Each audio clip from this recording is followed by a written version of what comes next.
দেশনেত্রী বেগম খালেদা জিয়ার রোগ মুক্তি কামনায় কসবায় নাসিরউদ্দিন হাজারীর নেতৃত্বে দোয়া ও ইফতার মাহফিল অনুষ্ঠিত। তানভীর আলম ডালের ক্যামেরায় আকলিমা রশিদের বিশেষ প্রতিবেদন। এতক্ষণ শুনছেন শিরোনাম।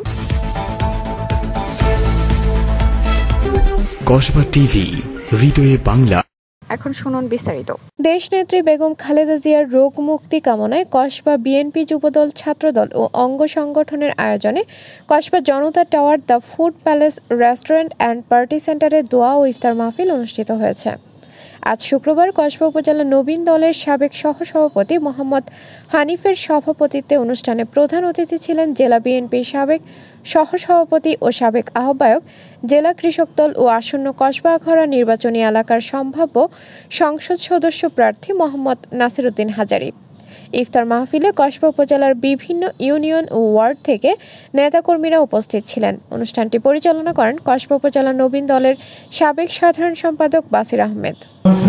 এলাকা যারা নেতৃত্ব দিবে, যারা লাস্ট চূড়ান্ত মনোনয়ন পেয়েছে, এদেরকে নির্দেশনা দিয়েছে যে আপনারা এলাকায় গিয়া সাধারণ জনগণকে, সাধারণ মানুষকে, মুরব্বীদেরকে মাদ্রাসা কসবা উপজেলার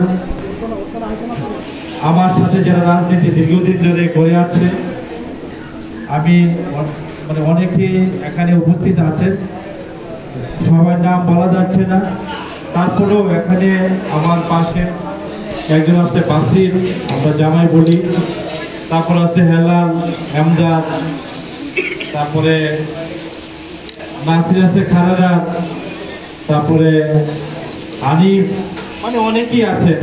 দীর্ঘদিন ধরে আমরা কসবা আখাউড়া, আপনারা অবশ্যই দেখেছেন যে 111-এর পর থেকে কসবা আখাউড়া প্রত্যেকটি গাছে, প্রত্যেকটি রুটে, প্রত্যেকটি মোড়ে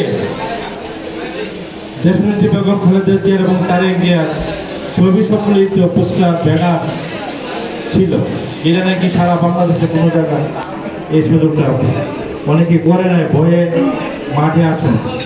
অনেকে দেখেছি আমাদের অনেক সিনিয়র নেতারা এলাকার খবর রাখে নাই।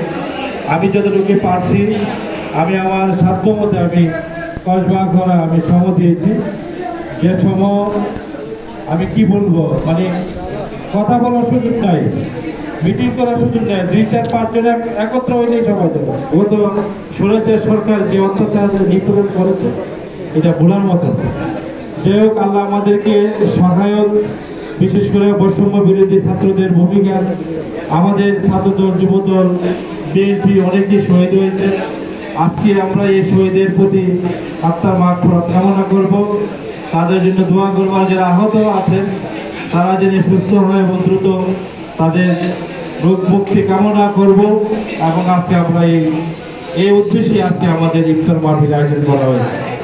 আমি যারা ইফতার মাহফিল আয়োজন করেছেন এবং কষ্ট করে এই প্রোগ্রামটা করেছেন, তাদের প্রতি আমার আন্তরিক ধন্যবাদ। কসবা টিভির সংবাদের সাথে থাকার জন্য ধন্যবাদ জানাচ্ছি। পরবর্তী সংবাদ পেতে আমাদের চ্যানেলটি সাবস্ক্রাইব করে রাখুন।